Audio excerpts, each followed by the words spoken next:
Want to know if your Tesla has those cool adaptive headlights? Here's how to tell. First, visually inspect the headlight housing. Matrix LED systems have a grid-like appearance with many small rectangular LED modules visible when the headlights are off.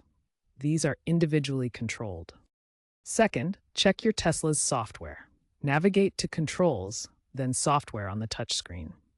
Confirm that your firmware version supports adaptive features. Versions 2023.38 and later have full matrix functionality. Finally, if you have a Model 3, Y, S, or X, check if it's a long-range, performance, or plaid trim from 2019 onwards, as these trims typically include matrix LEDs. Base models might not have them unless they are newer models from 2025.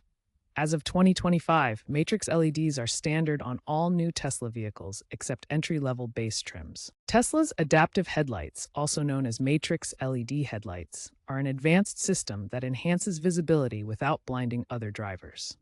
These headlights use a camera and sensors to detect other vehicles, obstacles, and road signs. The system then dynamically adjusts the light beam by turning individual LED segments on or off to create precise light patterns. This pixelates the light, allowing it to illuminate the road ahead while masking sections that could cause glare to oncoming traffic. This technology is integrated with Tesla's autopilot and full self-driving FSD systems. For example, in a curve, the outer LEDs brighten preemptively to improve visibility. Matrix LEDs are activated above 25 miles per hour and can be toggled in the settings, controls, lights.